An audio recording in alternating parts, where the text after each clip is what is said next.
তমলুক লোকসভা কেন্দ্রে প্রার্থী হওয়ার পর তমলুকে এসে গৌরাঙ্গ মন্দিরে পুজো দিলেন তমলুক লোকসভা কেন্দ্রের বিজেপি প্রার্থী প্রাক্তন বিচারপতি অভিজিৎ গঙ্গোপাধ্যায়। নন্দীগ্রাম থেকে ফিরে তমলুকের গৌরাঙ্গ মহাপ্রভু মন্দিরে পুজো দেন বিজেপি প্রার্থী।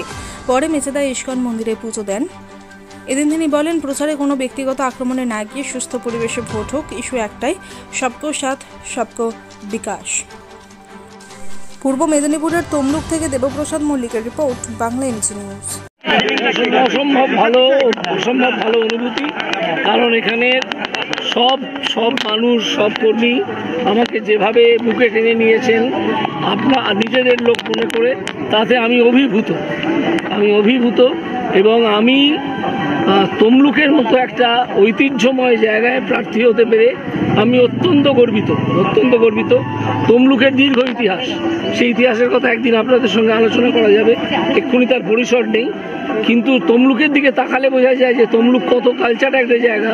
তখনও কলকাতা তৈরি হয়নি যখন, তো এই যে এখানে যে এটা দেখলেন, এই যে 500 বছরের গাছ, ঠিক আছে, এই সবগুলো সাক্ষী দেয় যে তমলুকের কালচারটা কি। এবং তমলুকের মানুষ অত্যন্ত শিক্ষিত মানুষ, তারা অত্যন্ত মননশীলতা তাদের আছে, তারা বোঝেন কোনটা ভালো কোনটা মন্দ। এখন 2 মাস ধরে দীর্ঘ পথ হবে, যেতে হবে, তাদের কি 2 মাস তো মনে হচ্ছে যেভাবে ইন্টেন্সিভ প্রচার করার ইচ্ছে আমাদের সকলের আছে, তাতে 2 মাস তো মনে হচ্ছে কম না পড়লেও চোখের পলকে কেটে যায়। শুধুই কি নন্দীগ্রাম বা তমলুক বা কথাগুলো সেটা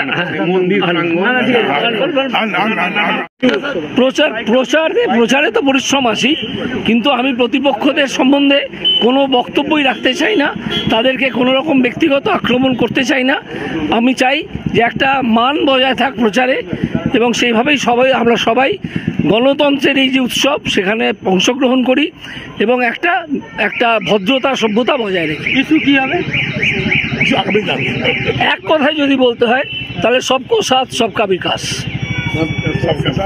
বলছি, তমলুক লোকসভা না আর আদার্স লোকসভাও তো প্রচারে থাকবেন আপনি? যদি দায়িত্ব দেওয়া হয় নিশ্চয়ই যাবো, যেতেই হবে। ডায়মন্ড হারবারে প্রচারে যাবেন? হ্যাঁ, কেন যাবো না, কেন যাবো? কি করবেন জিতলে সেটা এখনো ডিসাইড করিনি। আগে পুরো কথাবার্তাটা হোক, সব প্রচার কর্মসূচি তৈরি হোক, তারপর আমি নিশ্চয়ই তমলুকের সুবিধে অসুবিধে তমলুকের মানুষজনের সঙ্গে কথা বলে বুঝে নেব।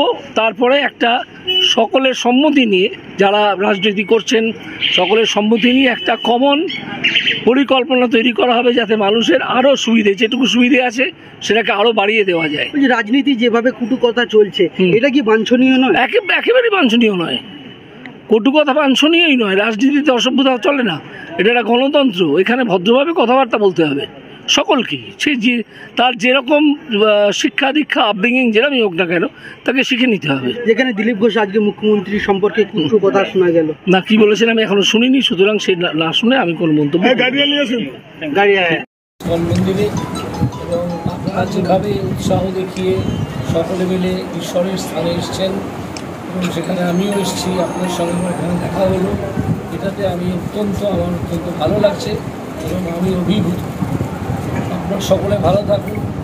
জানেন আপনারা সকলেই, আজকে আমি কোনো রাজনৈতিক কথাবার্তা এখানে বলতে চাই না, আমি বলবো শুধু একটুখানি বলে দেবো যে একটা ভোট আসছে, আপনারা জানেন কি করতে হবে, সেটা আপনারা জানেন, সেই জন্য এছাড়া আর কিছু করার নেই। জয় জগন্নাথ।